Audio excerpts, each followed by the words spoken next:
Jason, you know the name of that song. We're gonna have a good day. And who sang it? I swear to God, Jason, don't do this, man. Don't do this. Everything I do makes you mad. Yeah, everything. Because Everything. Okay, Can we talk about me even trying to get here? Jason, let me finish. See? Mad The again. reason why is because you always do this thing where when Steve Simone's here, by the way, and I want this to be a positive pod, like it always is. Okay. For some reason, Jason. Mm-hmm. Okay, Steve, this is what Jason does. Can I tell you what Jason does? Okay. Jason likes to do this thing where, like, if there's no one around, doors are closed, phones are off, then he knows everything. Right, like he'll tell you, like if I go, hey, what's the name of that one group that sings that? Oh, blah blah blah. He'll sing it. But then when he's around people that don't listen to a particular genre or whatever, then he likes to do this thing where it's like, I don't know who does that. I don't. You think I'm pretending not to know? Pretending. You're a pretender. I'm not pretend. I don't know who sings that song. I know of the song. I know the title of it. I know that it's catchy. It's a very catchy tune. I don't know the words. All right. If that was Bobby McFerrin, Oh, that would yeah. be the song.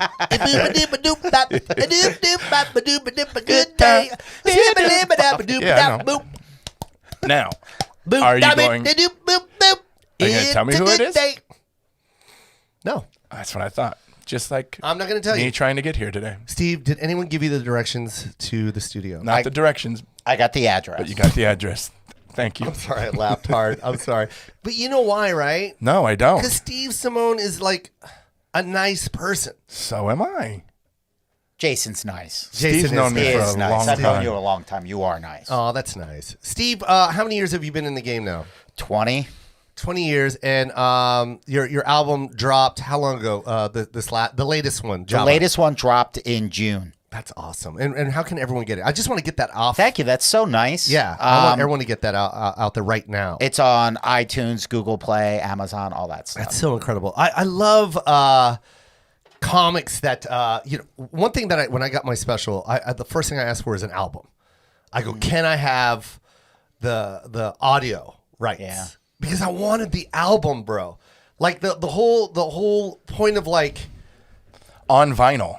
Well, I did get vinyl. Oh, that's so yeah. I made cool. two With two the of them. jacket and everything. That's sick. Everything. I got one that's double sided. Oh, that's so Oh, cool. that's with awesome. two albums, and that's live from Seattle. So you open it and it's got different pictures and stuff, and the titles and all. Run out and get that. Yeah, that's really cool. But here's the thing, Steve. You can do that with yours as well. I'm thinking about doing You that. have to do it for nostalgic reasons, and two, it's just fucking cool, man. To Right. have an album, man. It's always been my dream. When I was a kid, I used to flip through those, those And albums. That's our generation, by That the way. is my generation. That is our generation. People have no idea. Nope. Remember on your visor in your car, the lined up. Yes. That is not even a thing anymore. The CD. Okay, so you're talking about a CD visor holder, right? Where you put the CDs in the Yep. visor, Lined up. That, bro, but Jason, Now it's we're on a- older than that. Now, I know. We're older than that. I'm talking about the Crates. albums when it was in a crate. Crates, coolest yep. thing. You would ever. line them up alphabetically, Yep. or by the album that you liked the most was always in the front. Mine was Michael Jackson, Off the Wall, always in the front. Really? Are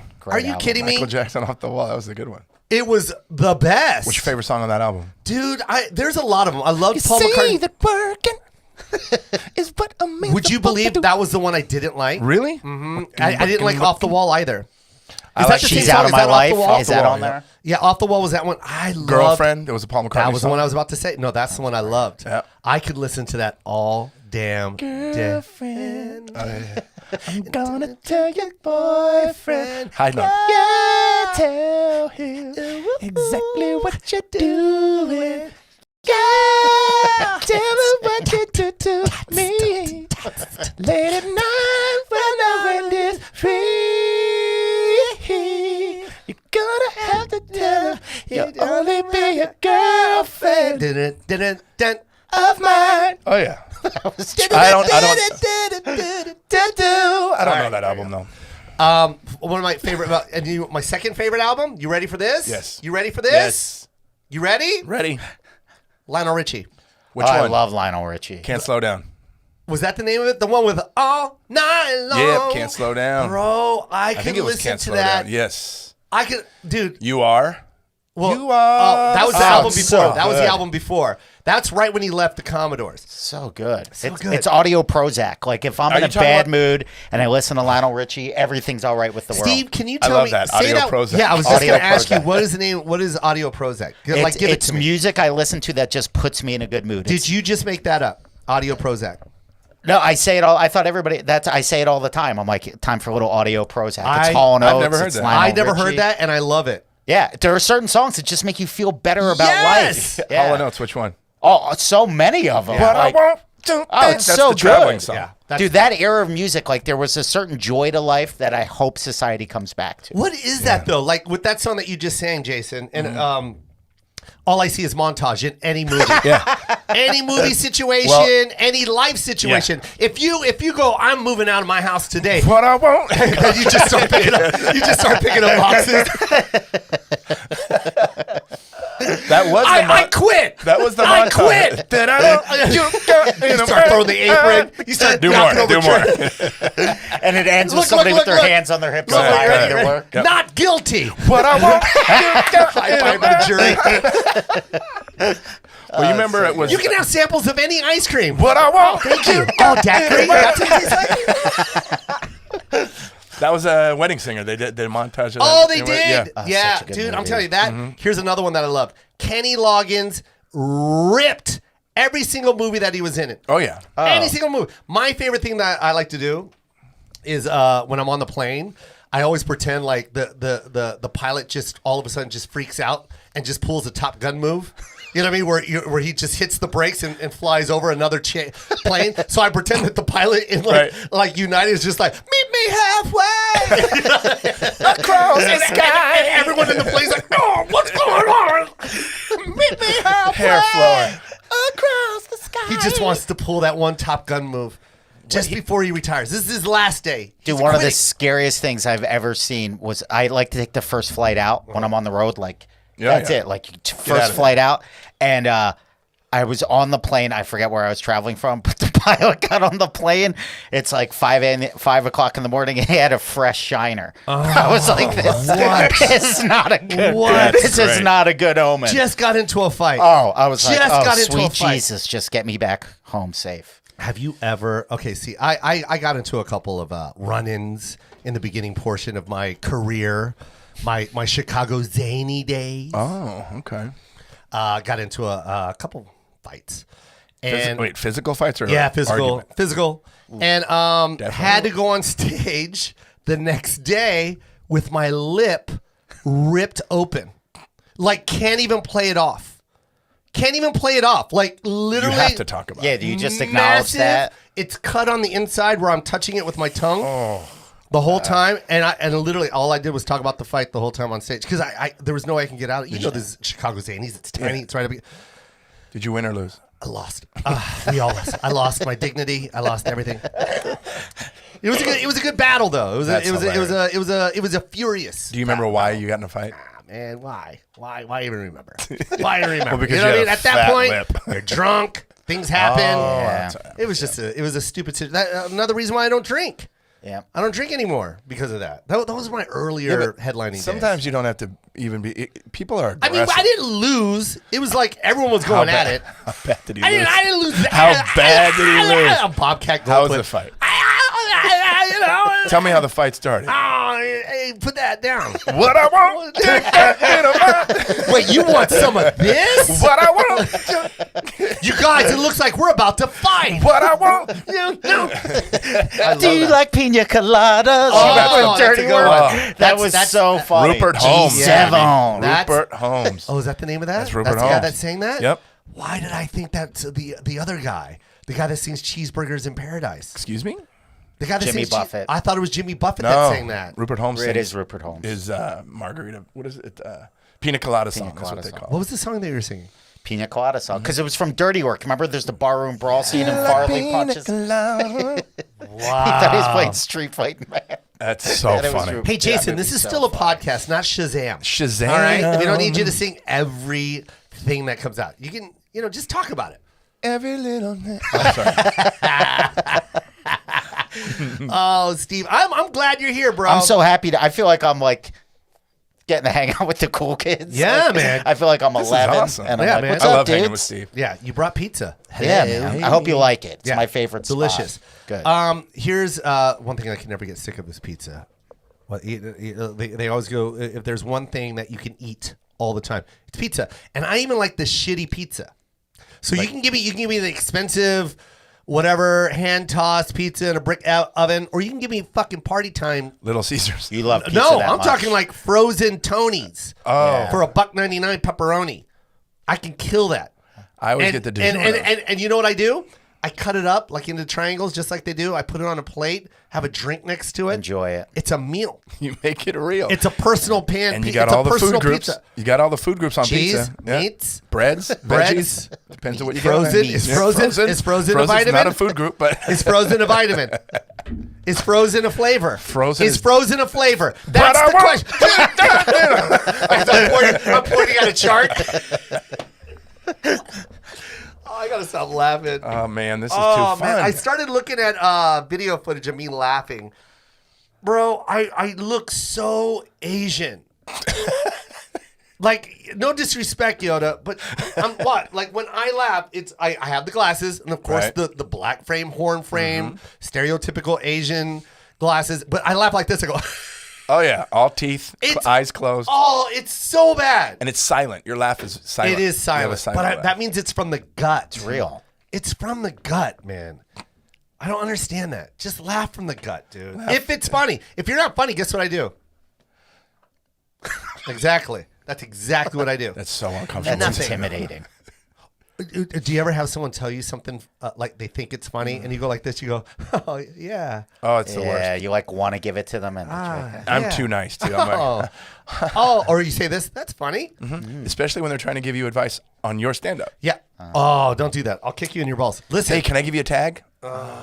Jesus Christ. I'm actually now How do saying you even know what a tag is? Yeah. Don't talk comedy Lingo. talk with me. You don't know what a tag is. You don't know what a callback is. You don't know what a setup Right. is. Don't say fucking premise. Just buy the ticket and listen and clap and listen. Laugh, clap. Don't fucking come up to me with some of your comedy fucking knowledge. Oh, everybody wants to be a comedian around a Don't. comedian. You know what I hate? People that critique comics that aren't comics. You shut the fuck up. Right. You don't step into the lion's den until you fight a fucking lion. Get on stage and learn the craft. I don't need to hear your tips, bro. 30 years, 20 years, we've been in it. We know. Imagine coming off stage at the Forum, sold out. Hey, you know what would have been better? You know what You know what would have been a lot better You if know you what you did? should have done.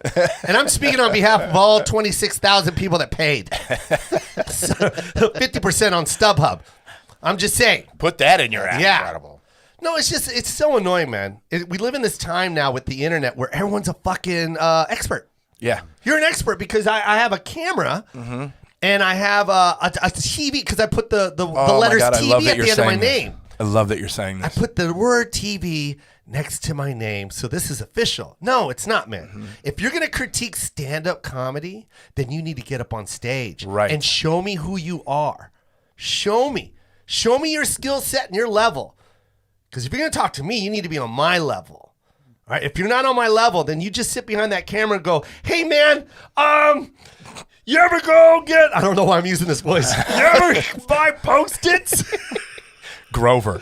You just talk about the shit you know. Right. You ever grocery shop and the wheel jiggles? That's the shit you know. You critique shopping carts because you go to grocery stores and you shop. So I get it. You don't. But don't talk about being on stage and what we need to do comedically and how we need to change and the topics we need to talk about. Don't tell me about what type of fucking jokes or topics I need to know. Also- You know who's in? You know you should talk about politics. No, fuck you. There's people that talk about politics. There's people that do puppets. There's guys that do magics. There's guys that sing. There's guys that fucking dance. There's all kinds of genres of comedy. Okay? Once There's not one specific kind of fucking genre. I bombed so bad at the Riviera in Vegas, like when I was getting started. That's a good club, by the way. This lady was so nice. She was Yeah. giving me advice out of the kindness of her heart Yeah. because I bombed so horrifically. Yeah. And she was like, the guy that played guitar did really well. Do you know how to play guitar? And I'm like, no. Do you know how to play guitar? No. She told me to get a puppet. That, yeah. She was like, well, maybe you could get a puppet. Those And a guys do guitar. well. I was like, thanks for caring. Are you talking about? Yeah. It The was compliments, me up. the Good thing that intentions, people though. think are compliments as well. This is the one I get a lot. You've gotten this. Obviously, it's really hard to make me laugh. Oh, I hate I don't usually laugh at stand up, but you made me laugh. Yeah, I love that. The last time I heard that, I finally said, well, then you need to figure your life out. Yeah. Because, Did you really yeah, say that's You don't sad. like What's to laugh. emotionally going You on bought in tickets there? to a comedy show and you don't usually laugh at them? No. You know what they say? They don't say that I usually don't laugh at stand-up. They usually go, I don't laugh at all, Which is so That's sad. really which is sad. really weird. Yeah. Who the fuck are you? What kind of life are you living? The only time you smile is when you take a shit? Because that's the only type of person I can think of that would smile is when you take a shit. Just a miserable shit. Sitting there in that stank and just fucking evil coming out of your asshole that makes you happy. But the rest of the day, Now I You're gotta just go miserable. to now I gotta go to a comedy show. no, comedy. What I want, you got me behind the hand. I'm sorry to get up. I get up. I you love know, how triggered you got. That was awesome. I boil. I get to a boiling point. You know what that is? Don't fucking critique me, bro. Yep. Don't. That's the Let's angry. share. That's We'll the share angry a stage. father. We'll share a stage, bro. I'll show you. You ever brought somebody on I'll stage? show you. You ever brought a heckler on stage? Yeah, I brought a have. heckler on Yeah. stage. Oh, you think you can do this? Come on. Yeah. You want to do it? Yeah. Oh, You know what else I've I done? have a story. You know what else I've done? What? Which I still do? Turn What? the fucking house lights on and complete You're gonna love this, stoppage. dude. Complete stoppage in a 3,000 seat theater. Oh, I've seen video.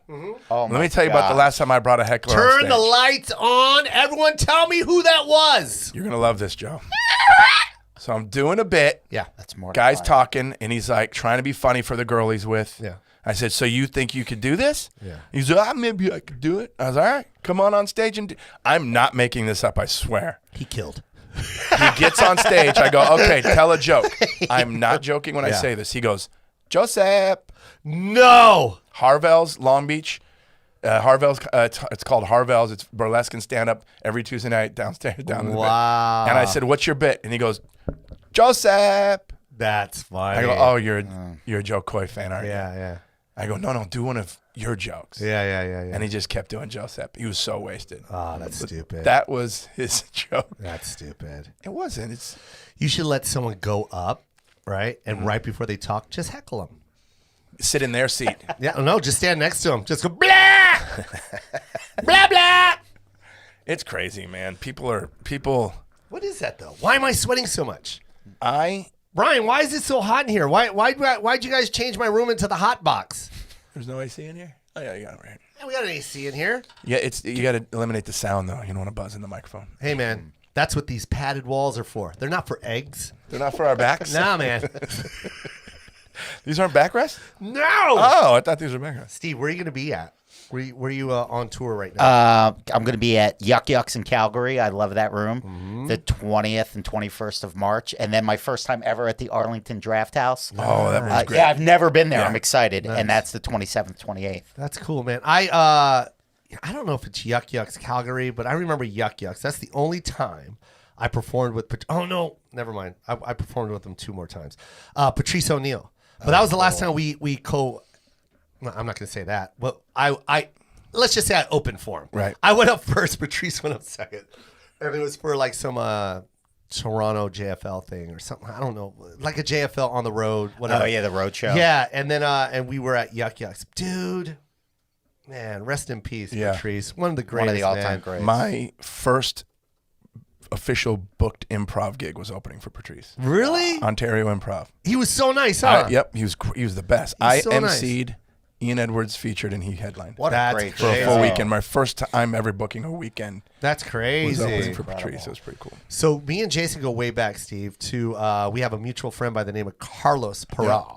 A buddy of mine that I grew up with. That's how I Grew met. up from Long Beach. Yeah. And he was the head of marketing for Dada Footwear, which was black owned. I know what Dada is. And they were, it was like the first time they were this type of streetwear was coming out. So Mecca, Dada.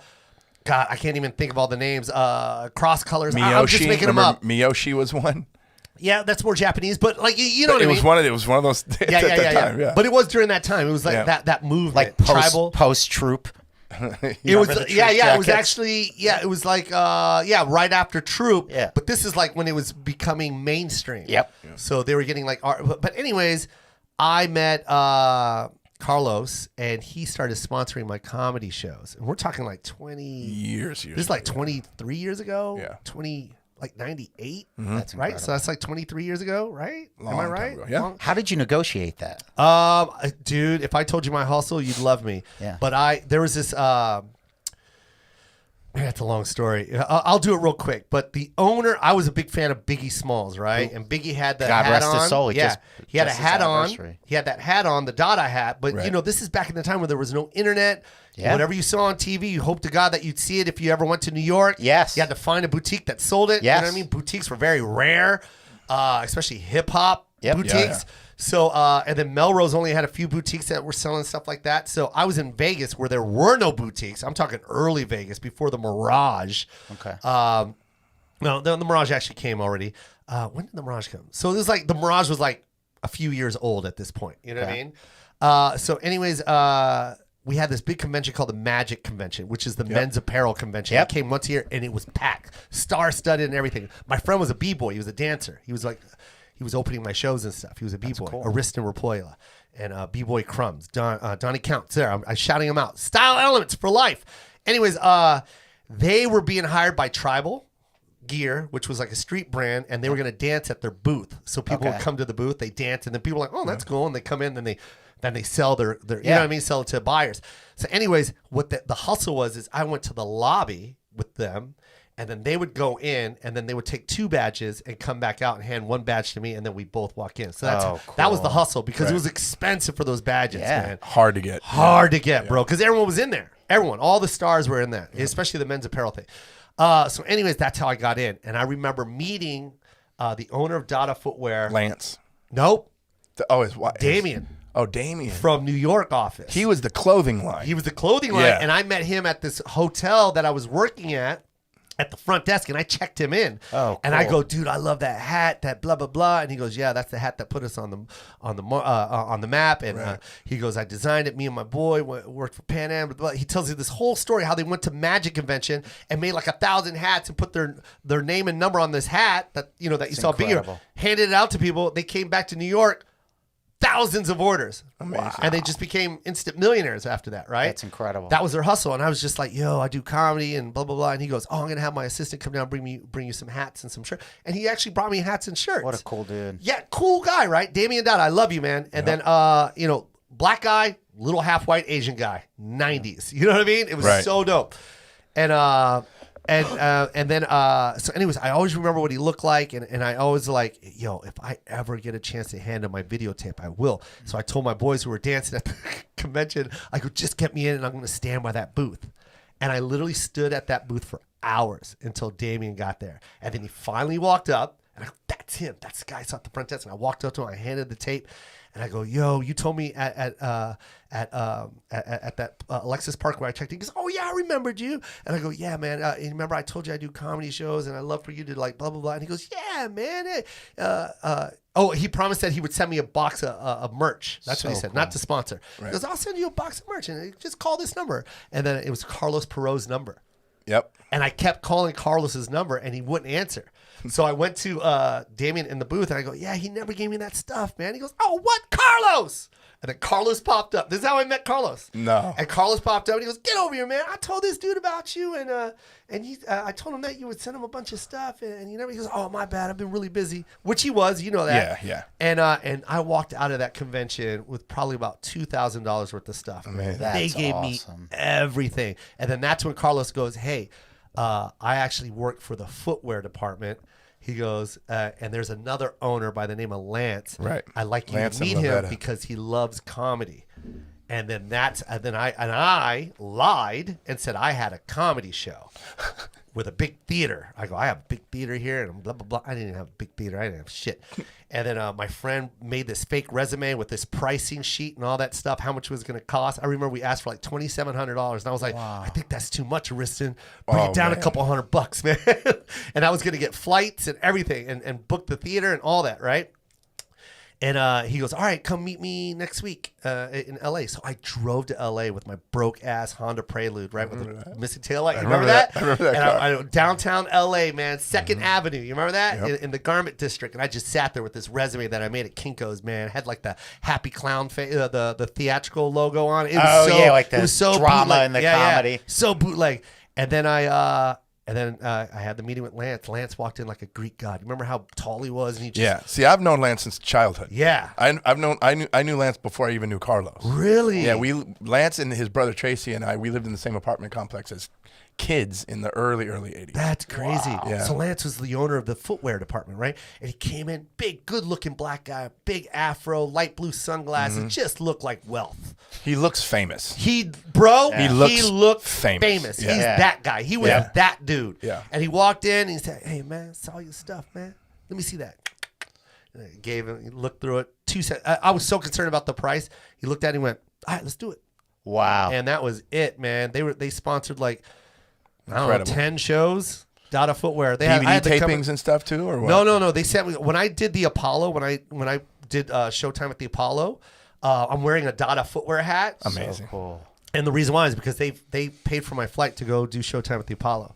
That's incredible. Yeah, man. It was so cool, man. They were so nice to me, man. So I got history with those cats, man. And It that's goes an way back. And how I inspiring met you. story. Huh? And that's how I met you, because Carlos. Through Carlos. knew I was always into stand-up. Yeah. I was like a huge fan of comedy, Yeah. and he's like, you got to meet this guy. You got to meet this guy. And it was But years. when I met Jason was years ago. This is before I even had a son. Yeah, it's before, Right? Yeah, It's before I had a son. and I wasn't doing stand-up. Yeah, and then we were just hanging out and just like we like every time we see each other, we'd crack each other up. And then I finally made the move to LA. Yep. And then I got into the Laugh Factory. And then I got into the Laugh Factory about 2003 or so, right? I And would then- literally come to and every show. Jason would call me all the time. Hey, can I come? Like, yeah, man. Drive around, and then and that's how I met Chris. Yep. And then and drive you guys around. We would hang out, eat, and then You met all Chris of a after I started. Oh stand-up. no, that's right. I'm sorry. You would hang out with me. Hold on. I want to tell the story. 'Cause you would hang out with me, and he would come to the Laugh Factory with me, and I would just go up and all this stuff, and then like maybe the 10th time, you were like, bro, I gotta tell you something. I go, what? He goes, I always wanted to be a stand-up comic. And let me tell this part. Wow. Joe is you know this. He's a huge part of my origin story of becoming a stand-up. Yeah. Because meeting him, going to all this stuff. By the way, I was fooled into thinking what comedy really was. I had no idea about the open mic scene, nothing, because I was going to the Laugh Factory every night to see him. Yeah, I remember your name was on the marquee The all lineup the time. every day, yeah. All the lineup time. was the lineup was Joe Koy, Dane Cook, Daniel Tosh, and that's what I thought comedy was. Yeah. So you met my dad before he had passed away. Yeah. He met my dad before he passed away. You were doing the Irvine Improv. Yeah. You said, I want to go. You said, I'll pick you up. Yeah, I said, I'm at my dad's because my dad was sick. I was spending time at my dad's house a lot. He comes, picks me up. My dad always wanted to meet entertainers because my father was an entertainer. Yeah. He had a hit single. Music, right? Yeah. Oh, the theme song to my podcast is my dad's hit. Oh. By the way. Yeah, it's great. Beautiful. So you came in and met my dad, and I was always telling you, I want to do it. We get in the car. Yeah. When you were talking to my dad, I was in the other room getting ready, and then we were ready and we got in the car. Yeah. You said to me, do you really want to do stand-up? I said, yeah, I always tell you that. And we always joked around. And it was like, all right, this one time you said, Jason, seriously, like it got real. You're Yeah. like, do you really, really want to do this? Yeah. He says, yeah. He goes, you said this. You said, well, stop being a pussy and do it, Yeah. or your father may never be able to see it happen. Yeah. And I hadn't thought about it that way. Yeah. The next day, I went to the Ha Ha Cafe and lied to them and told them that I was a comedian. Really? Yeah, I don't know if I told you. that's 'cause so you, dope, dude. You told me. I remember go to- saying that. You said, go to the open mic at the Ha Ha. That's Yeah. what you had told me. And in my head, I'm already thinking about mortality in my life, and I don't have time because I'm watching my dad pass. Yeah. So I'm like, I don't want to do an open mic. I want to do it real right away. Yeah. So I went to the Ha Ha, dropped your name, dropped John Lovett's name, Uh-huh. and Fraser Smith's name, because I was with the three of you the night before it was either Brea or the old Irvine Improv. I went to go watch your guys when the three of you were doing the show. It's a great show. And I told Jack, the owner of the Haha, that I'd been doing stand-up for 5 years. What? Never did it before. That's cool. And I said, Joe Koy told me to come here that you would put me on stage. Oh, what? That's so cool. I didn't know that part. Did he do it? Then he said, Joe said that? I said, yeah. He goes, come tomorrow. You're on the show.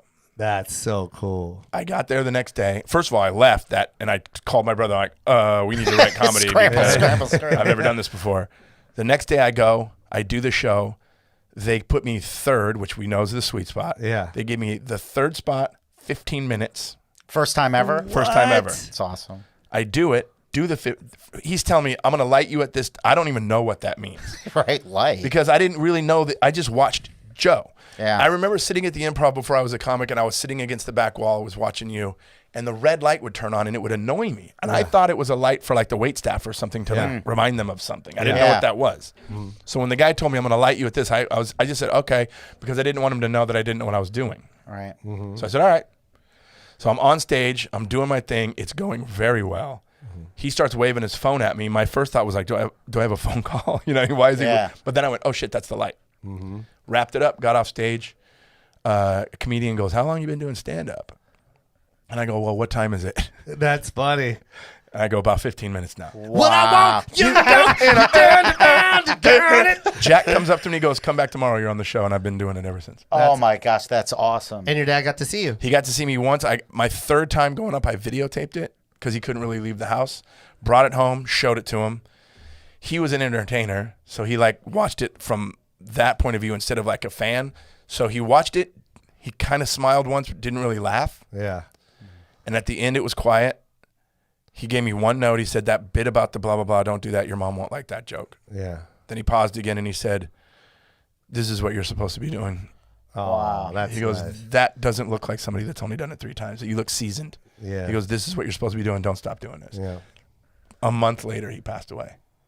That's awesome. But I found out something years later. I went to my mom's house like years later, and I'm like, He didn't mean to say seasoned. why? The note said, tell Jason I misspoke. No. There was a bottle of Dom. My parents don't drink alcohol. Yeah. There was a bottle of a very expensive, and I go, Mom, what's this? And she goes, oh, your dad wanted us to open that when you got your first paid gig. Oh, that's so sweet. Right? Still haven't opened it. Oh, what? I just haven't felt like it's the right thing yet. You should have cracked that when you did the Tonight Tonight. Show. I know, and it just, I don't know, something in my side was like, this isn't it yet, you know? Oh, that's beautiful. Good. So I'm Keep that, waiting. baby. I'm waiting. So That's yeah. a beautiful story. Yeah. You remember you called me after I did the Tonight Show? Yeah. You were crying. Yeah, You I were was. because you've known me before I didn't do this. Yeah, man, that was a beautiful set too. It was fun. That was great. Good story, Steve. That's top just it. incredible. There's no way.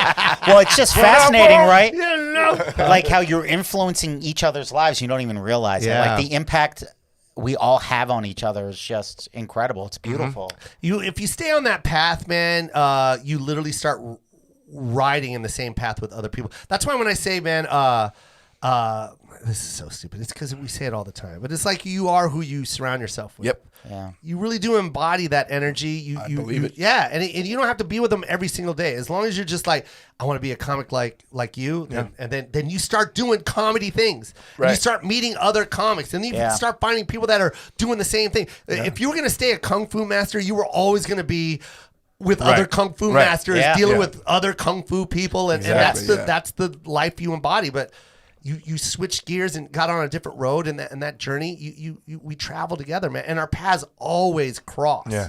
Always, dude. We always go this way, but we always come back together, Oh, yeah. and it's cool. I love So that. cool. I won't have spoken to you for I don't know how long. And you FaceTime me, and it was like no time went by. Exactly, man. awesome. It's a beautiful thing. That's what I love about stand-up. This is the Koy Pond with Steve Simeone and Jason Collins. We'll be right back.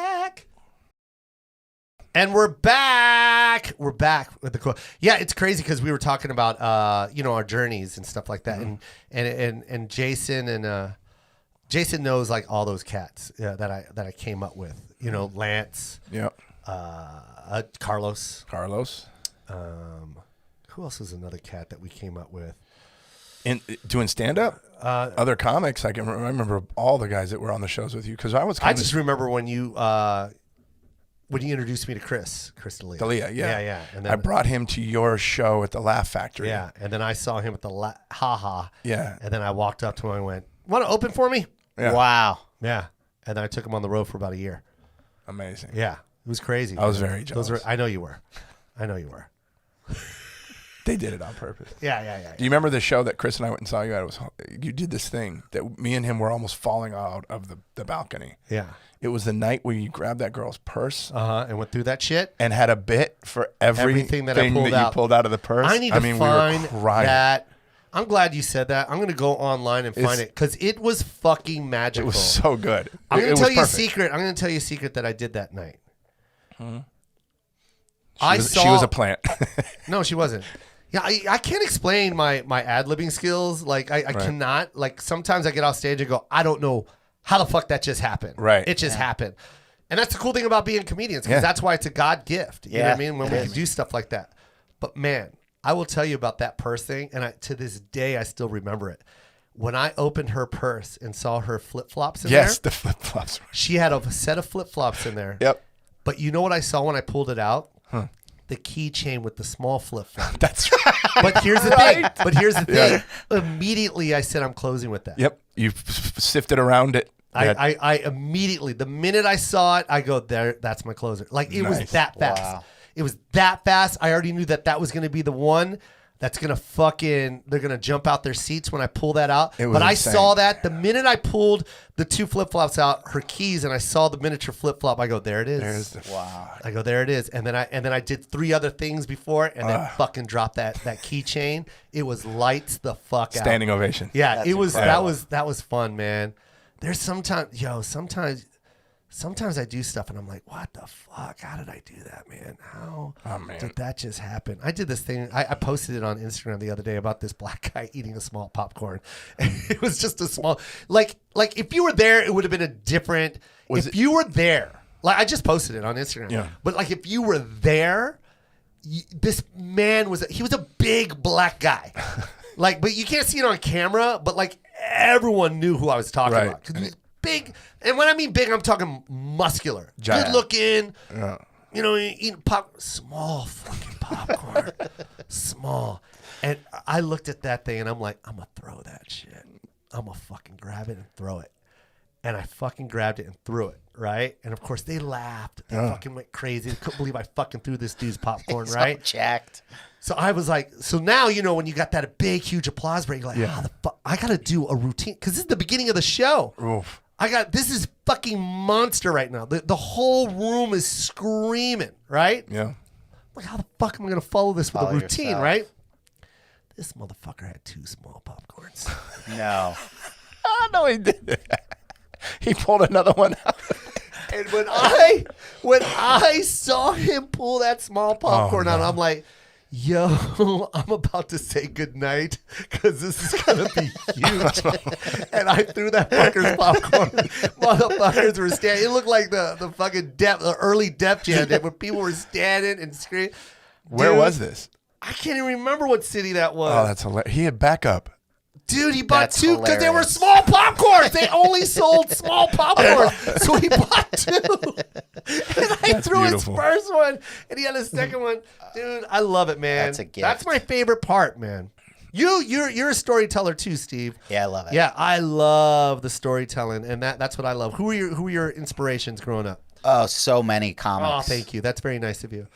Seriously, He though, didn't right? say names yet. Oh, he didn't So- say names. No, he didn't. Oh, I thought So you said many. me. I thought you said Joe. Man, there's so many. I thought you Like, said Joe Koy. Yeah, that's crazy. But go ahead. Who are some of your inspirations? I That's mean, nice of you. He didn't Thank you say so much. anything He yet. didn't say it? No, not He's yet. Let thinking him it. start. He's thinking it. He's thinking I it. mean, I remember watching Delirious, Eddie Murphy Delirious. and Bro. being like, that's you. the funniest thing I've ever seen. Funniest, bro. I mean, episode after episode after episode. If you were like an exec at a TV network, you're just like, Yeah. goldmine. Yeah. Like, it was the greatest thing ahead of its time. The dude was only like 22, That's I the think, which was craziest even thing about it. crazier. Yeah. He was like just 22, like he just turned or some shit, flying private. Like, the guy was a rock star. The guy was Elvis Presley, man. He was so huge, and it was just like, that was my favorite. Yeah. I watched 1,000. Anyways, keep going. I don't mean to step on No, you. I would honestly, like, Delirious was the one when I was a little kid. I'm like, that's incredible. Yeah, it was incredible. And then, like, I mean, there was just so, like, I was into comedy that I shouldn't have been into as a kid. Like, I remember watching Richard Pryor, Yeah. and I wasn't really even aware of what he was saying or why it was funny. Yeah. I just knew it was funny. Yeah. His cadence was funny. Yeah. His facial expressions were funny. Yeah. So, I remember like feeling like I was cool because I got a Dice tape because he was saying bad words on it. I thought that was hysterical. But then like even like I'd watch Brian Regan on A&E at the Improv. I'd watch Stephen Wright. Yeah. But it was Eddie Murphy. It was Kinnison. It was Dice. It was Cosby. Yeah. Bill Cosby himself was an incredible special. Yeah, everyone knows that. Dude, it was Unbelievable. so good. Watched it about 1,000,000 times. Yeah. I was so in love with the storytellers. And don't get me wrong, I love every genre of Me too. comedy. If you're funny, I can watch you, man. Me too. I don't give a fuck if you got your hand up a puppet. Yep. I don't care if you're playing a guitar. Yep, I don't give a I fuck agree. if you're juggling or riding a unicycle. Bro, if you're funny, you're funny. I love agree. all genres. I hate too. anyone that says, "Oh, that's only funny because he's on a tricycle." Oh, he's doing that guitar thing. Yeah, I can't. Yeah, I don't like that. You know, when he opens because he's doing a guitar thing. Like who's gonna follow guitar? A funny guy. Yep. Yeah. You should be able to follow anybody. Anybody. You can Yep. follow a fucking dancing elephant. Yep. If you're a fucking headliner, just follow whatever it is Whatever in there front. is. If you get a guy that gets a standing O fucking juggling, then go up and tell your jokes. It should be funny enough to follow a guy juggling. Don't use the excuse of I agree. this guy's a juggler and that's, I can't follow that. That's sticky. No, you should be able to follow. You're a headliner. Anyways, that's a side thing. Triggered. Yeah, another trigger. But I loved the storytellers. So my favorite storytellers were Tim Allen. Oh, great. And I loved, of course, Cosby, and I loved, old Cosby, not the new one. The new Cosby. I didn't like those stories. But the old one, really good. Yeah. And then, of course, Eddie was my king. Yeah. King. Like the best storyteller. But then there was these other guys that I loved. Like, I loved Dennis Wolfberg. Yep. The guy with the eyes. Yeah. Bro, with the red hair, Yep. the mustache. I could watch him. He would talk. Yeah, Yes. the Yep. kids, the fucking kids. He was a teacher, and I was just like, oh, and I related to him on so many levels because I was a kid, and I was Yep. like, yes, this guy's a genius. I could watch him, dude. I remember recording him on a videotape and just watching it nonstop. Like, yo, this My guy's a first beast. show I ever got to see live ever, Dennis Wolfberg featured for Dom Irera at What? the Funny Wow. Bone, Are you? Where'd you see this? Philadelphia. At It was what club? At the Funny Bone on South Street. That's not even there. It's not even there anymore. It became the Laugh House after that. But my dad called because I used to live for comedy. I mean, I still live for comedy, but like when HBO would have the young comedian specials on. and that stuff like that was it. That was Comic relief. the greatest. It was the best ever. The best. Like I can't believe I get to do this. I'm so Golden era. humbled. But I remember I couldn't believe it was Dennis Wolfberg and then it was Dom that headlined. It was awesome. I love, dude. It's so cool to even reminisce on that stuff because and I love where comedy is now. There's a lot of comedians now, and I love it. I love that there's youth going out to these shows now because when I was doing it, man, it was an old man shit. It was like, I'm too old for the movie theaters, so I got to go see live entertainment like that. That's what a guy in his 40s did. He went to go see stand up. That's what my dad did, but. I was that kid with my dad. We went to see Carlin at Bally's, and my dad. It cost my dad. We had to buy the tickets, which were like $30 a pop. Which my dad lost his fucking lid. He was like, "It's too much. It's too much." Blockbuster has it for $4.95. I don't know why I'm giving my dad that accent. He doesn't sound like that. But he goes, "It's too much." And then my dad had to go to the ATM, or if he even had ATMs back then, because I think this is like 1990. No, God, when is this? This is older than that. This is like 1991. Wow. Yeah. 1990? Yeah, it's probably 90, 91. Had to go to the ATM and get like $100 in 20s. He goes, I'm going to get us to the front because they put us in the back of the fucking house. Wow. So he had to tip this usher, and he's like, "Oh yeah, we got these seats right over here up against this fucking heating vent that'll be on the whole night on 100 degrees." My dad's like, "Hey man, give him 20. You can do better with my son." That's Impress my awesome. son. All right, yeah, 20. Okay, cool. Here's a right here next to a urinal. I mean, you'll be able to see Carlin, but you're also going to hear a lot of people pissing right next to your ear. My dad was like, "Come on, man, you can do better than that. Here's a $20 bill. I mean, it's just a little closer with my son, I haven't seen my son in 6 years." This got real. Oh yeah. Take it out. Took us down right in the middle of the section. Wow. Let's share this booth with this couple. And the one guy probably is gonna cough a lot because he's old and frail. So if you want to share this booth, my dad's like, "Come on, man, stop it. You're making me look like a fucking asshole. Come on, this is the last 20." And he got us down. He got us down around like row 3. Wow. When I saw Carlin, I could see everything. I remember saying to myself, God, he's skinny. Like, so skinny. I was like, I remember telling my dad that. I was like, Dad, he's skinny.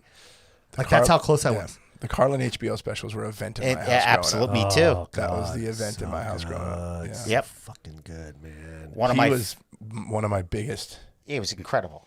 Carlin, Eddie Murphy for sure for the storytelling, and then one of the things I love Jo Koy for all the other stuff. One of the things that I love the most about Richard Pryor was his ability to make inanimate object come alive. Mm-hmm. Like He would personify. the car. Can you just say that hard word one more time? Inanimate objects coming alive. Why don't you use it better? Inanimate objects. There you go.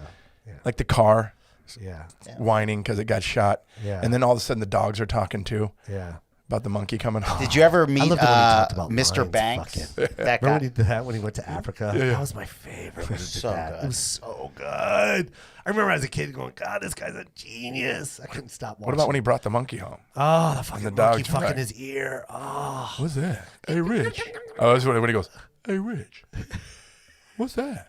And then the other dog goes, I don't know what it is, but I'm going to fuck it. Yeah, that was so funny. Richard was a genius, man. They're going to show live in concert on the big screen. Are they? Yeah, this month. I'm going to go. Where at? At the New Beverly. Oh, that's nice. Yep, I'm going. That's awesome. That's dope. That's going to sell out quick. Yeah, I'm going to get tickets. Where'd you start, Steve Simeone? I did a little bit of comedy back east in the late 90s, but there really wasn't anything. Comedy was dead. Whoa. That's Jason.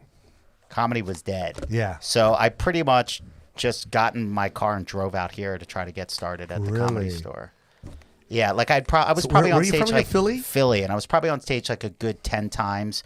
Like I my first time ever was in Baltimore, and then like I was trying to find like a bar show in Delaware, an open mic in Philly, and I do remember getting booed off stage at an open mic in Philly, but Kevin Hart was there, and he was nice to me. Yeah.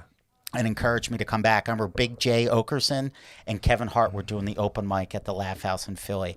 I remember taking the train in New York to try to do an open mic, but there just wasn't any scene or comedy. Like it just wasn't happening in the late 90s. No, yeah. The 90s was the death of stand-up. Yeah. Because of cable TV. The explosion of cable TV killed it like 90, 91, 92, 93, 94. It was just like all these comedy clubs were Everywhere. closing. I remember I was working at a hotel, and the guy that was working with me, he was just like, he was like a big feature. He always opened for me. He was a feature guy. Cool. And he was like, he made a career out of being a feature. He was never a headliner, but he made a lot of money featuring. You know what I mean? And he was like, I had to get a real job for the first time in like 20 years. I'm like, why? He's like, they're closing comedy clubs everywhere. He was like, it was like a crisis. He's like, dude, all of them closing. Now, were you No, doing I'm working front desk. Were you doing stand up before I you was met doing that open guy? mic.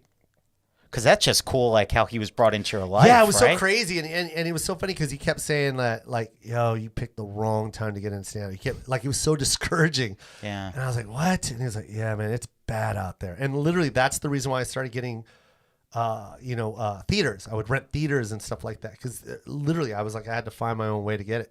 That's incredible. Yeah, it's crazy, man. Now that I think about it, I'm like, whoa, I gotta find that stuff. I used to make brochures at Kinko's, and not brochures, programs. I used to make programs where you have to staple in the middle, right? And this one guy had like this newsletter that he made, and he made money off of advertisement. I go, ooh, how do you do that? He was like, oh, I got the program. It's a template, and then you just put pictures here, and then you write a little something about them, and then you sell advertisement on the other page, and that's how you make money. I'm like, oh shit, that's how I'm gonna pay for the comedy clubs. I mean, that's how I'm gonna pay for my comedy shows. So I made these programs, and like my first show that I did, it's like 90. I can't remember the years, man. If I said a year, I'm sorry if I say a year and it's wrong. All right, you guys, it's a long time ago. But the first one I was with Bobby Lee. Wow. Bobby Lee and Mark Fernandez. I met them at the San Diego Comedy Store, and I go, hey, I met Bobby and I was like, hey, I do these comedy shows. I was lying. And then and I went to the student union at UNLV, right? Wow. And I asked the Filipino Student Association. This is like 1990, I think. And I asked them, 90, whatever. Don't quote me, you guys. So, because I feel bad. I don't want this shit to backfire. Just letting you know it was a long time ago. Right. So, and I asked the Filipino Student Association, I go, hey, look, I'm half Filipino, half white. I got this Korean dude that's really, really funny. I got this other guy named Mark Fernandez. He's really funny. He's Filipino. And I got this white guy named Gichi Guy. The diversity is amazing. And I go, and it'll be a free comedy show here at Student Union. The way I'll pay them is I'm going to make a program and I'm going to sell advertisement. And that's how I'll pay the comics. And I'll get their own room. You'll have no responsibility. All I need from you guys is to sign this paper. Because if the Filipino sponsor the show. Yeah, if the Filipino Student Association signs a paper, then I get that room for free. Wow. And if I charge, and if all the students are free, then it's a free event. They won't tax me for anything. I just need them to sponsor it, like waive it off. And they had to go. They're like, all right, cool. We'll take it to our board and we'll see. And then they called back and they were like, no, we're not going to sponsor. I was like, what? Wow. Are you fucking? I was so heartbroken because it was like my people. Like, dude, just do this. Like, it's such a great thing. Like, it's promoting diversity. It's giving us Asian comics that like a platform. You can't even see us anywhere, like a shot. Like, just like, come, man, it'll be a free show. I'll promote the shit that nothing comes out of your pocket. No, man, we really can't, like I don't know what their excuse is. They just didn't want to get involved with it. And I was like, whatever. I was so fucking mad. So I had to talk to UNLV. I had to go to the board. I'm sorry I keep doing these long stories. This is about it's Steve incredible. Simeone. Steve Simeone, No, Steve dude, Simeone, Steve Simeone. Yeah. So I'm doing Jason Collings. and then I went to UNLV, the board. I had to go to the How board. old are you at the time? You're a kid? Oh my God, 20-ish. Yeah, you're a 20 kid. Something. I don't know, man. I'm probably making up numbers right now. 22. I don't know. And then so I asked what's it called? The board, if they can give me the thing. They're like, oh no, we're gonna have to pass. Unless you want to pay. It's $880. And then you also have to get $1 million insurance to insure anything just in case one of the comics get hurt and they're not from the school. They got to be liable for that. We don't want to. So you have to get insurance. Like totally complete. So many breakdown. obstacles. So many obstacles. And then you got to have a student. And then we also have to have a chaperone there to watch it. And blah, blah, blah. I'm like, oh, fuck. I go, it's going to be a free event, man. Like, don't worry about paying. It'll be money. Yeah, unfortunately, that's what you're going to have to do. So then I was like, fuck it. All right, I got it. So I signed it, right? I was like, the sponsors will pay for the A&R. I'm going to have to get more sponsors, blah, blah, blah, whatever, right? All of a sudden, this girl I was, so then, yeah, if I was dating this girl, it must have been around, it must have been like 92-ish, right? If I was dating this girl, her name was Jennifer. She had this guy, this white dude that was working with her. I think his name was Josh. If you're listening, Josh, I'm sorry. Give me your real name. I don't remember, okay? Yeah. Think about it, 92, bro. That's a long time ago. He was in a fraternity. And he goes, and I remember I was so mad. I was talking to Jennifer. I was like, dude, it's so fucked up. They're going to charge me $880 for this fucking thing. Because we both worked at the same hotel together, all of us. And he was sitting there eating with us. Right, Jason? Mm-hmm. And he goes, I'll fucking sign it. I go, are you kidding me right now? He goes, why not? It's the best attitude. I go, are you kidding me right now? Yeah, he was a drunk. He was a complete frat house dude. Yeah. Nicest guy in the world. I saw him like not recently, not too long ago. He came to one of my shows and I remember hugging him. I was like, yo, dude, this is all possible because of you, man. Like you kept that dream going. He literally, just a kid. He was like, I'll sign it. Why the fuck not? So he signs it, right? Because he was like the head of his fraternity. This story gets deeper. You ready for this? Awesome.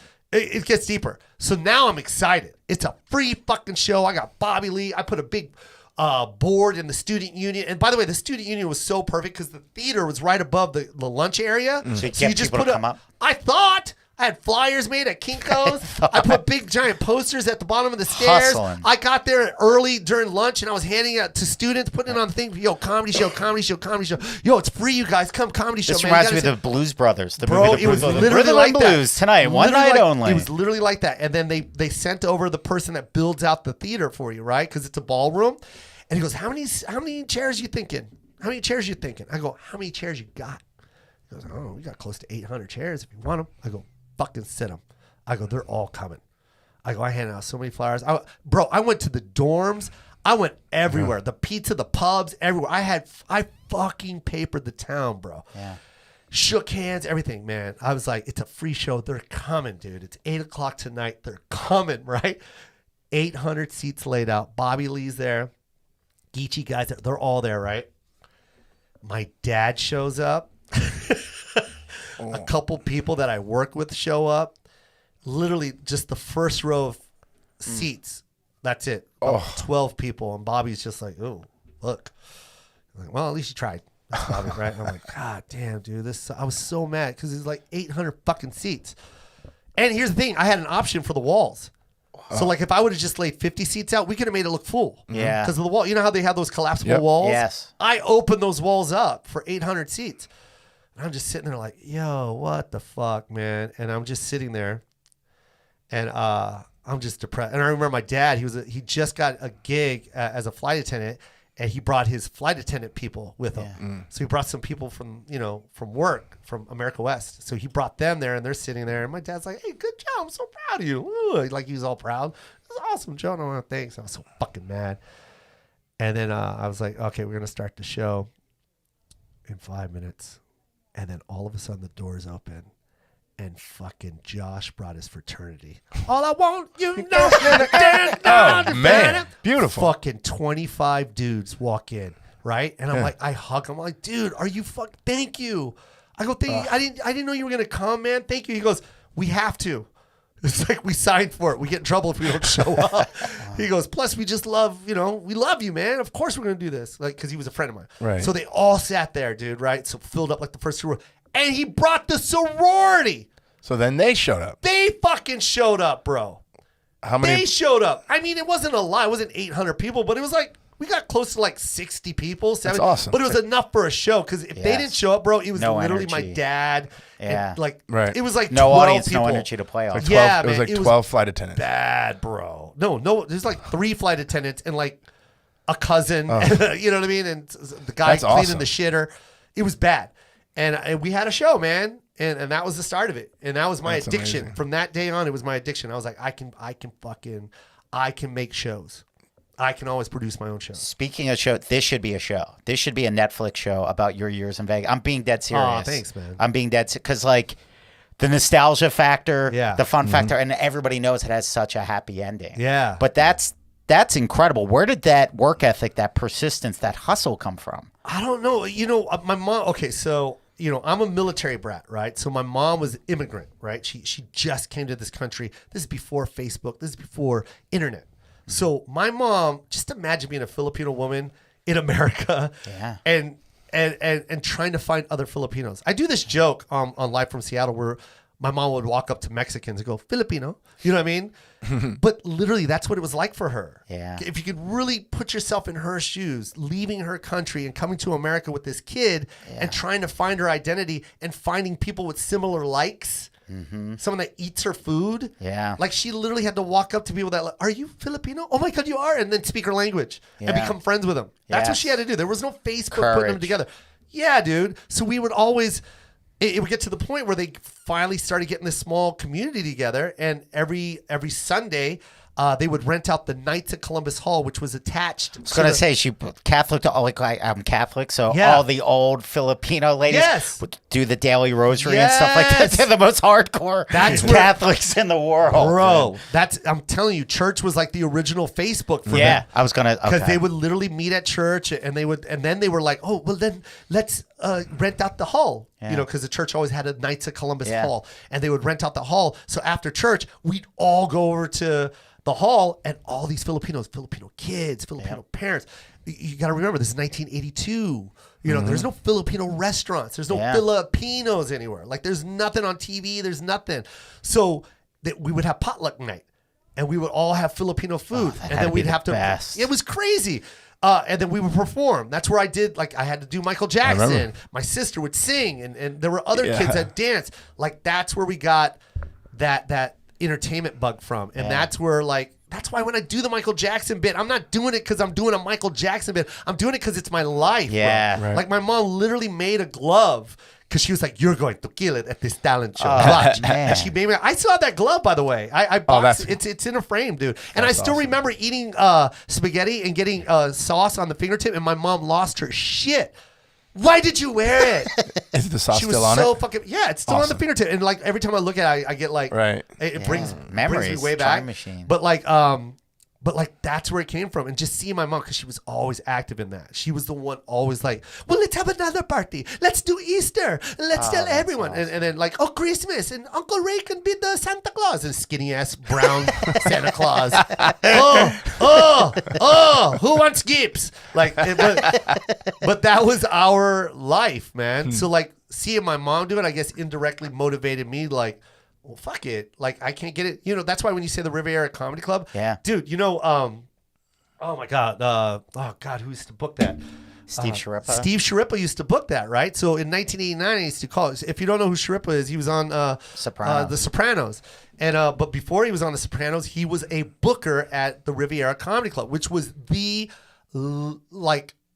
greatest comedy club. Yeah. Like that's where I saw Bob Slayton. That's where I saw Robert Schimmel. That's where I saw Two of my favorites. Drew Carey. That's where I saw all the great.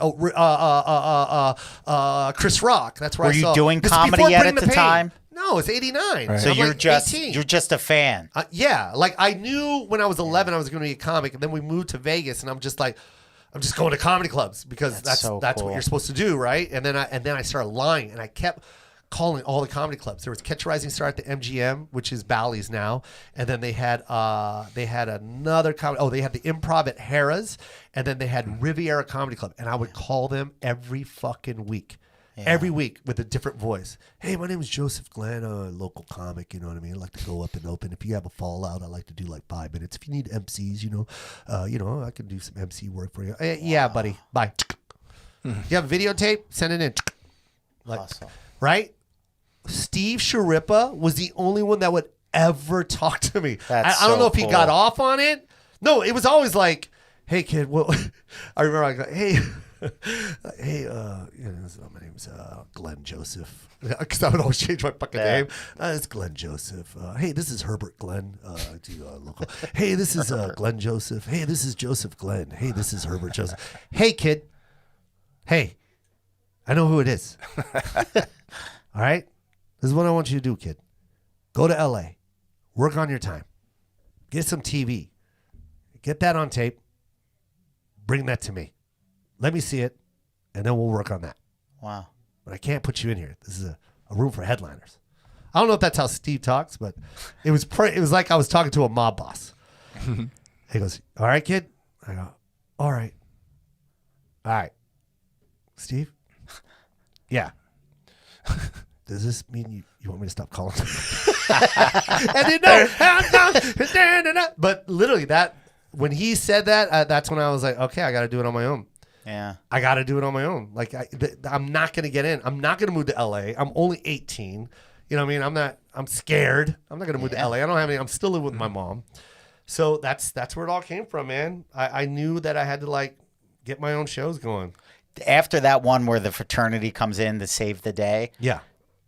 Were there more people at the next show? Did that build to a successful show? It started in a coffee house, right? Buzzy's Cafe. Yeah, man. It was crazy. Buzzy's Cafe. Sam Tripoli started there. Wow. He was there. Yeah, he was already love doing him. his thing. Yeah, Sam's great. I love him. Sam was already doing it for a little bit, and I was too, but I didn't know his group. I was still doing it solo because I just moved to Vegas, so I was doing like shitty things like Starmania. There was this thing called Starmania. My sister that? was singing. It was like a bootleg Star Search. And yeah, so it was like they had a comedy portion in it, and I went and did it, and I bombed. I was like 18. I penciled in my mustache to get in. That bar is still there. It's on Tropicana and Eastern. If you're ever in Vegas, go to this bar on Tropicana and Eastern. And when you walk in, there's a stage to the right, and there's a bar to the left. And at the end of that bar, I had to follow a Lionel Richie impersonator. This fucking guy killed it, bro. He killed it. And to my left was this bar, and I went up and I did this whole thing. My jokes were so bad. I was just like, yeah, I'm Asian, so I'm practicing safe sex. I was doing something like that, and the condoms just keep falling off. Cause small dick, blah blah. Right. Anyways, that was the joke I had. Right. nowhere. Just complete flatline. No one's laughing. My tongue starts sticking to the roof of my mouth, all chalky, right? Yeah. And I'm like, all right, well, well, you ever have your mouth get so dry, your tongue sticks to the roof of your mouth? And the lady at the bar, far left, goes, put a condom on it. And fucking crushes. This bitch crushed with my shitty joke. Good she night. She got the applause break I needed. That was my applause. Yeah, she got it. And everyone died laughing. And I go, all right, well, I guess I'll say good night. And I said good night. And I don't know why I didn't leave. I should have left like the door should have like flapped behind me and just crying, oh, you'll see, I'll make it someday. And everyone's laughing. You Nerd. Nerd, dork. But I didn't. Yeah. I went and sat right back down where I was sitting, right next to the Lionel Richie guy. And I always tell this story everywhere I go. And I go, and I remember looking at it, I go, oh, man, that sucked, man. I really suck, right? Or whatever I said. And then the guy goes, hey, man, I'll tell you this. You got good stage presence. You look good up there, man. And I always remember that. That's really What a- fucking Yeah, cool. and I remember like, oh, all right. I didn't know what stage presence meant, but that's what kept me going, man. I'm like, Isn't all right, that amazing that just one kind word Yeah. from somebody can keep somebody on their journey Yeah. on their journey to like their destiny? Like, Yeah. just by being nice, by like going, all right, this kid needs a verbal hug. Let's, Yeah. that's I awesome. hope that guy like stumbles on it because I've told this story so many times because I didn't even tell my sister about it because my sister kept advancing. Yeah. She was on the same competition and she kept advancing, singing. So she kept moving and moving up. And of course, my side of the family kept going to watch my sister. No one knew I was in the same competition. No one knew. And I was already eliminated. So it didn't even matter. Whatever. But anyways, I don't know. I hope I put that story out there enough to where I hope that guy sees it. Yeah, the Lionel Richie guy. Yeah. But you know what's crazy? Oh man, it's supposed to be about you, Steve. No, I'm sorry, it's loving supposed this. to be about This is you, the Jason. greatest. There's another story where I was working at a dolphin habitat and the tour guide. Wait. Yeah, wait, what? Yeah, so I was running A a tour. dolphin? I was running a dolphin tour guide at Mirage Hotel, and one of the tour guides was like, "BET Comic View is here," and and she was like, "It's at Country Star," and I'm like, "What?" How long? That was like 90. I don't know. So you'd been performing though? I've been doing it like I've been with Dada for a little bit. No, I wasn't with Dada yet. I was just doing like local shows and shit, and people were coming. Oh man, I'm probably fucking up the stories, but don't worry about it. Anyways, this is what happened. She tells me there's a Comic View is here, and I asked my manager if I can get off early, right? And the reason why I'm telling you guys this story because Netflix just put it out and I posted it. They animated it, but I'm going to tell you Oh, that's so I'm cool. going to tell you what else just happened. So I went home. I got off early. I asked my manager, I go, please let me go home, right? And mind you, I'm a tour guide in 120-degree heat. That'd be brutal. So imagine how hot I am and how sticky and sweaty I am, right? I drive home. I get off an hour early, drive home, and literally, I don't have time to take a shower. I threw this fucking suit on because I thought you had to have a suit if you're going to do TV. You got to wear a suit, right? Because I remember in an interview, Eddie Murphy said, I always wear a suit. You know what I mean? When I do my, so I wear a suit. So I was like, all right, I got to wear a suit. You know what I mean? So I had this suit, sticky, just nasty. By the way, my car, no air conditioning, Honda Accord, LX. Just fucking driving. I got this fake resume. I'm just trying to speed to this place. I finally get there. I thought I was late. I get there. There's a line down the street to try and get into this thing. I go up to the security guard. I tell the story all the time. When does the security guard ever help anybody? This day, this guy Divine helped me. intervention. I walked up and I was like, my guy, I'm a comic. I'm a local comic. And I'd love to just open the shows. Is there any way I can talk to the promoter? And I gave him my resume and he goes, I'll be right back. And he left the line and went and got the promoter, and her name was Yvette Anderson. I've always said this, Yvette Anderson.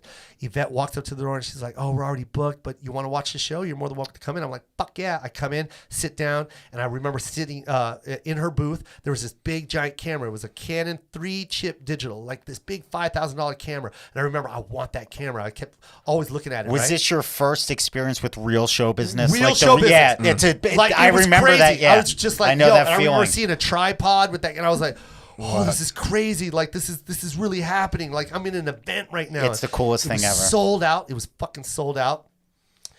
And I'm just sitting there. I'm just so excited. I was like, yes, because I loved Comic View. You know what I mean? I was like, yes, I can't believe this is about to happen. And then all of a sudden, the crowd's going crazy. They're pissed because the comics aren't there, right? None of the comics are there. So Yvette walks up to me. She goes, you want to open? None of the comics are here. And I go, can you please record it on that camera? I swear to God, dude. I still have the video. Oh, my gosh. Yeah. I go, can you please? I go, I don't have a demo reel. I can't even afford a camera.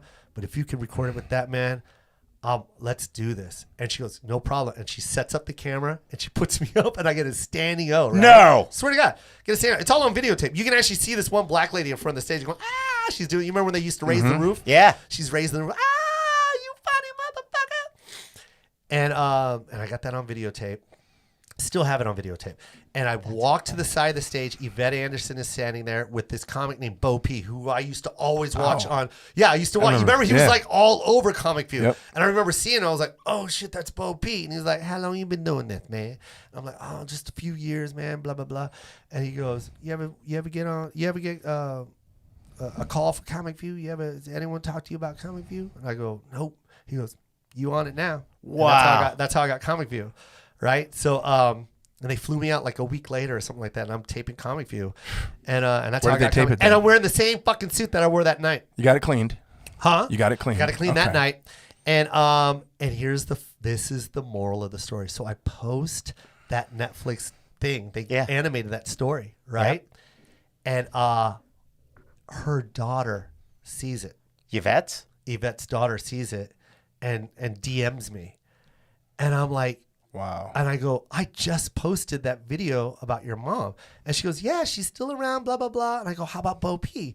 And she's like, no, well, they're still friends, but they're not together anymore. And then she goes, I go, can I please have your mom's number? Like, I got to take her out. I got to whatever. I got to give her something. You know what I mean? And then she gives me her phone number. And I'll show you this. It's on my phone. I'll show you it. It just happened last week because it just posted it last week. And then, and I go, Yvette, I posted this thing on Instagram and your daughter reached out to me and I'm like, this is so crazy. I'm talking to you right now because I've always wanted to thank you, blah, blah. It's like, oh my God, yeah. So we're going to go eat. Like, we're going to go out to eat like this week, right? Awesome. And then she watched the thing and then she hit me back and she goes, you know, I still work with that security guard. No. What? Invite him to dinner. He's coming to the dinner, right? He's got to come to the dinner. I'm going to buy him something beautiful. Yeah, you got it. Yeah, dude. And she goes, that security guard actually works at this place that I work at. We still hang out with each other. Please hook this guy up. And I'm like, are you kidding me right now? And so, yeah, that's about to go down. That's amazing. This week. Is that cool? That's so cool. That's cool, man. Dude, those are the people that change your life. That's why when I say, man, like it doesn't take much to just give a little. And like to you, it doesn't seem like a lot, but there's someone that's like, amen. That means a lot. Everything. You don't understand. That meant the world to me. Because I could have literally just went back into my car. Because I didn't have money to buy a ticket. Easily discouraged. I could have easily just quit. Yeah. You know what I mean? Like I'm working in a fucking dolphin habitat. Nothing's going for me. Like none of these comedy clubs are asking me. I don't have enough money to move to LA. Like what the fuck do I have to do? And that would have been that moment where I could have been either I quit. I'm just going to become a valet attendant. Why didn't you quit? I don't know. You know what's crazy is the reason why I said valet attendant is because they my mom's was ton of money. Well, especially during this time. You know, this is the boom of the valet guy. This is when the 6-figure valet guys were a thing. Yeah. The Mirage and all these guys were making 6 figures. And that job was like, people were killing for that job. You know what I mean? And I remember my mom worked at the bank with this lady, and her son was the manager of Mirage Valet, which was a gold mine. Wow. A gold mine. If you get Mirage, like you got to remember, there was no Bellagio. There's none of that shit. Yeah, the first big Mirage was the first $1 billion hotel. Yeah. You know, even though it wasn't $1 billion, it was only 500 million. Whenever you say Mirage, I hear Michael Buffer in my headphone. The Mirage. Yeah. That every time. Yeah, man. And I remember my mom got me the interview, and the guy interviewed me, and this is exactly what he said to me. He goes, "Hey, look, man, I can't get you on full time, but I can get you graveyard and probably a couple of day shifts, like two graveyard shifts and maybe a day shift." And he goes, and I don't normally do this, man. I got a stack of applications waiting for this job. But your mom and my mom are really good friends. Like, I swear to God, he's saying all this shit to me. Yeah. Your mom and my mom are really good friends. And I think you're a good kid. I think you'll be great. And, just give it about a year or so and you'll eventually get a good shift. He goes, but I'm telling you, you might want to wait this one out. And by the way, I'm a dolphin tour guide, which is like $9.50 an hour in 120 degree heat. Horrible fucking thing, right? And I just go, I'm good, man. And his mouth fucking dropped. Wow. He goes, what? Because of the shift? Is that? I go, you know what, man? I honestly, I really thought that I did want to be a valet attendant, but the more I think about it, man, if I do this, I'm probably never Not going to be able to quit. Comic. Yep. I go, I need to be in that habitat. I need to hate my job, not love Yes. it. I literally turned it down, man. Burn your bridges. Yeah, man. Burn your ships. That was it. Commit. Yep. Huh. Sorry, this is supposed to be about Steve Simeone and Jesus Collins. But dude, honestly, I think this is a TV show. I love hearing these stories though. Like it's not the same ages as the Wonder Years, but like that early '90s nostalgia about a kid in his dream. Yeah. Dude, I'm inspired to be a better person and help more people after listening to your story because I feel like I'm sitting down with like a real life Rocky. Like no, I'm being dead serious about it. man. It's somebody that just had a dream. No, and you thanks, did man. it, and it's inspiring. I wasn't gonna let that shit never knock me down. That's why when Netflix said no to me, You filmed that on your own, right? yeah, 4 years ago they said no to me, and then I was like, oh, what? I go, this hour is killer. Why are you saying no? I kept asking them like 6 times. I even offered to fly the whole staff out to San Francisco to watch me at Cobb's. I was like, I'll fly you in. I'll even keep the jet waiting for you. It'll be hot. Wow. I go, it'll be hot. So We when you won't even say turn the fly in, engines you up. mean like private jet, I Sinatra literally style? told my manager to tell them I will get a private jet, fly them to San Francisco, leave the engine on, have a fucking SUV drive you to Cobb's, watch one set, get back into the car, go back to the jet, and fly back to LA. That's how determined I was to sell this to them. I needed them to see this. And, whatever it was, dude, whatever it was, they passed on it. And no disrespect, whatever. Like, that's, Who Who knows? knows? It I could didn't be care. a million different things. There's so many things, right? It was the money that they were shelling out, by the way. Yeah. They were selling out big money that year. You know what I mean? There were some big contracts being made. And I'm like, all right, well, fuck it. They can't afford to do mine. That's the stuff I was saying. I wasn't doing anything negative. I was just like, all right, fuck it. So then I was just like, I'll shoot it myself. And I'll bring it to them.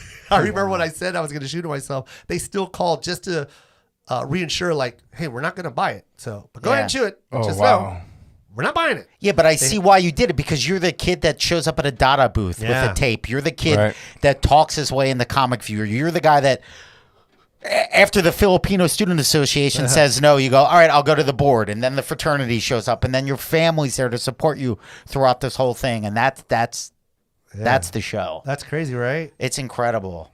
Yeah, man, it's crazy. Fuck. Thanks. It was all a dream. So happy I was on the Steve Simeone and Jason Collins show. But dude, then how your story influenced your story. Yeah. It's like And my first TV credit was BET Comic View. Yeah. Oh, it was. Yeah. That's right. It came out later. I shot that first before I did it. Tonight Show was the first thing that came out. Yeah. But the Comic View was I did that one first, but it didn't come out for another 6 months.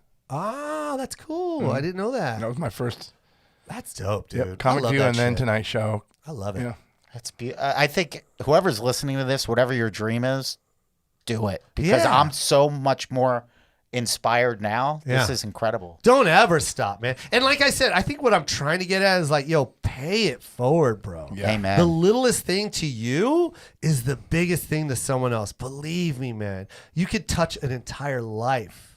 Like those two guys, man, and that woman, Yvette, changed my life, changed the course of my life. Please Like- film your interaction with that security guard. Oh, yeah. Because I need to see that. Yeah, I can't wait. I want to have everything documented. I want that entire thing, for personal reasons. Like, just like I've always, like, it's always haunted. There's another guy by the name of Honest John. I can keep going on. Oh, There's Honest another guy John's named great. Honest John. He's the reason why I got Def Jam. Wow. You know what I mean? And if it wasn't for Def Jam, I would have never got the Apollo. That's another story, bro. I was opening for Honest John. Because we What a met nice through guy, BET's right? Comic View. No, we met through Black College Comedy Tour, and him and I were the other. You know what I mean? I can keep going on. So I'll do this last story, and we're done. So we both did BET's Comic View, and then there was this guy that had this thing called the Black College Comedy Tour, and we were other because you needed diversity. You couldn't just book all black; you had to get another, and we were other. So he was white, and I was like Asian, Mexican, whatever. And you guys toured like historical And we black colleges, Morgan Yeah. State. All that. yeah, or even just regular colleges that had a black student body that wanted I was a in the black show. BSA when I was in college. Yeah, that's dope, right? So that's how I met Honest John, and Honest John was like, "Hey, man, you know, I do the Air Force bases, man, and you should open for me." That's a And- great honest job. Yeah, right. Yeah. And I go, "All right, cool." And he's like, "All right, man, so I'll just give you a call, and then we get this thing going." And then I opened for him in Korea and all that shit, and so that's why I've been looking for Honest John's number too. So I got to get that. And he, when we were in Korea, he was just like, I'm part of this Def Jam thing on the road, Def Jam tour. I'm gonna tell Bob Sumner about you. Bob Sumner is the guy that actually Legend. created Yeah, legend. Def Jam. So, he goes, when we get to Vegas, man, I'm gonna tell him to come, that I want you on the show. So, anyways, they come to Vegas. He calls me up, man of his word. Yo, come down, meet me at the, Sam's Town. So I meet him at Sam's Town backstage. I'm just standing there. He goes, Bob's coming, so hold on. I like how I keep going into character. And then Bob walks in. He's eating something. So John said, "You're funny." All right, well, all right, look, I'm gonna give you 5 minutes. Like, he's just being so like fucking mean, right? He's like, "I'm gonna give you 5 minutes. We're not gonna open the curtain. We'll do it before the house lights turn off. So we'll leave the house lights on so the ushers can sit everybody. So we'll put you on like 5 minutes before the show. And don't mention Def Jam. Don't say welcome to Def Jam. And when you say goodnight, don't say enjoy Def Jam. Just say my name, Jo Koy, and then say goodnight, my name's Jo Koy. And we'll have the stagehands open up the curtain, just crawl through the middle." Oh, I'm like, my wow. goodness. All right, my sister's standing there. My sister's husband now, it was her boyfriend at the time, Mark, was standing there. Honest John sitting there. And then he walks off. And Honest John goes, "Hey, man, don't worry, man. He's just, just do your thing, man. You're going to kill it. Don't worry about it. So just kill it." And I'm just like, man, that's fine. I looked at my sister. I'm like, yo, he just, like, I might as well not go up. Yeah. Like, I'm just going to have the worst fucking gig. Like, they're not even sitting. They're not paying attention. The house lights are on. That's an impossible environment. Yeah. And then the stage manager walks up to me and goes like, "Man, that's bullshit. We're not going to do that. All right." He goes, "I just checked the house. The house is at like 80%. The ushers can get the rest of the people sitting down when we're good. So I'll turn the house lights down. I'm not going to turn them off." Another awesome Yeah, dude. right? He goes, "I'm not going to turn them off, but I'm not going to keep them at 100%. I'll get it down to like 20%. It's going to look nice out there." Whatever it is, right? They both open up the curtain for me. The stage manager and this other guy, and they open up the curtain, literally just a little fucking, because Bob didn't want the logo. Right. Because Gotcha. I think, Kid Capri or something is on this big, he had the big, giant, beautiful Yeah. set, Yeah. the set says Def Jam, all that shit. So I had to crawl through this curtain, like just this little hole. And literally I just pop out with a spotlight. It's kind of like, I don't even know how to explain it. Like Carol Surprise. Burnett, like, this big red curtain behind me. And then, and I had to introduce myself. "Hey, you guys, Jo Koy, blah, blah, blah, blah, blah, blah, blah, blah, blah, blah, blah." And I finished, and I go, "Good night."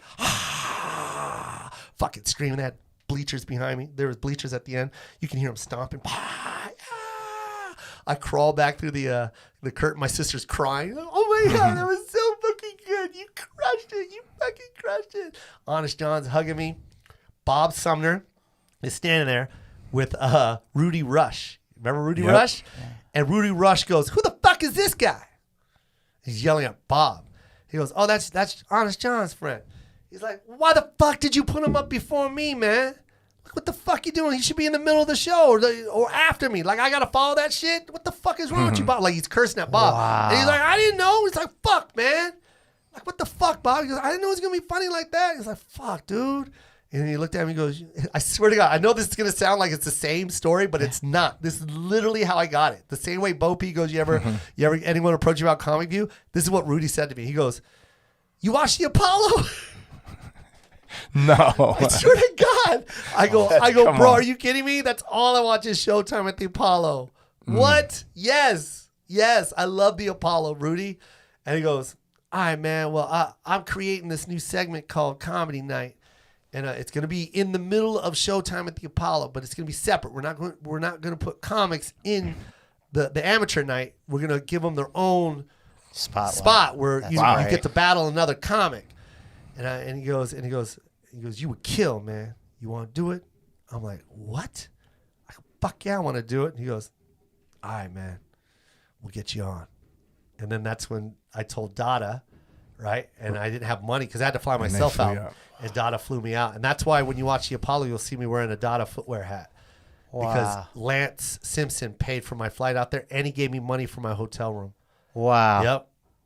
Yeah, Damn. man. That's and that's how I amazing. got the Apollo. That's and incredible. I won. You did. I did win. And Dada got a win. sweet commercial out of it. And Yeah. even now, all these years later, every time somebody sees that clip, you're still wearing their yeah. stuff. So and it's you know a what's win. crazy about that too? Oh, I still have that hat, by the way. Is that like your lucky hat? It's like, is that? No, it's just in a case. But what's crazy is Lance told me you don't have to wear a hat. He goes, just be you, man. You don't have to wear. You don't have to wear a Dada. None of that, man. Just enjoy yourself and do it, man. Like he was so cool like that. Man. There you go. You've met some amazing people in your Yeah, journey. they were some great people. Yeah. Yeah. Dude, I'm sorry. I went long on the Steve Simeone and Dude, Jason this Collins was the podcast. best. A little about me. Dude, I feel and then better about credits. life But right I now. Audio process. You guys are amazing. I'm sorry I took all of your time, Can we? but you guys were a lot of fun. This was awesome. I had fun. I had a great time. Jason, you were great. Thank you. Steve, you're a delight. Dude, this was awesome. Isn't Steve the sweetest guy on the planet? Yeah. Very awesome. And I love Steve. go see Steve. Where's the next spot that we can see you, Steve? Yuck Yucks Calgary, March 20th, 21st. Arlington Draft House, 27th, 28th. And then I'm back at the Brea Improv on April 22nd. Beautiful. Get those tickets Nice. now before they sell out. And also Jabba Yeah, man. is Thank on you. what? All platforms. All platforms. Yeah, just download it. Steve Simeone and, of course, Jason Collins. Yo. The Lion's Den The Lions Den podcast. with Brett Warren. Everywhere you watch or listen to podcasts, go Yeah, get it. and you're Lions with- Den with Brent Moore and Jason Collins. Yeah, and you're also on the road as well. You're Yep. getting ready to do the Brea Improv, I believe. March 26th. March 26th. Nice. Get your tickets now. It will sell out. He's very funny. Both of these guys, extremely funny. The future of comedy. And this is the Koy Pond route. Scorpions Avenue.